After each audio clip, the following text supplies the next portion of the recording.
তোমরা কি চিনতে পারছো এটা কোন জায়গাটাতে আমরা রয়েছি এখন? এই জায়গাটা কিন্তু তোমাদের চেনা উচিত। এতটা জমজমাট এবং এতটা গাড়ি ঘোড়ার চাপ কোন জায়গাটাতে থাকে সেটা কিন্তু তোমাদের দেখা উচিত। এটা কিন্তু আমরা রয়েছি দার্জিলিংয়ে। হ্যাঁ, এই সামনের দিকটা তোমরা দেখতে পাচ্ছি সমস্ত গাড়ি ঘোড়া যাচ্ছে এই সাইড থেকে, এবং এই দিকে দেখো টয় ট্রেনের লাইন, ঠিক আছে?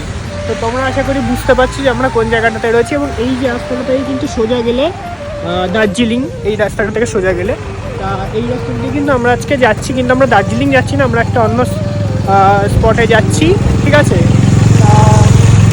মামা গাড়ি থেকে নামলে না কেন? মামা আমার ইচ্ছে করছে না নামতে। কেন? কৌশিক মামাও নামেনি, তুমিও নামনি, এদিকে পাপু মামা আছে, পাপু মামাও নামেনি। ভালো লাগছে না, এনার্জি নাই, একদম এনার্জি নাই। বৃষ্টি কিন্তু পড়ছে না এখন আর বাইরে। একটু আগে বৃষ্টি পড়ছিল বাইরে বন্ধু, এখন কিন্তু আর বৃষ্টি বাইরে পড়ছে না। তাই না আমি নামলাম। এখানে সবাই একটু খাওয়া দাওয়া করবে, চাটা কিছু একটু খাবে, তো সেই জন্যই নেমেছি। এই রাস্তাটা দিয়ে কিন্তু আমরা এসছি। হ্যাঁ, আর এটা দিয়ে কিন্তু টয় ট্রেনও যায়, তোমাদের আগেও দেখালাম।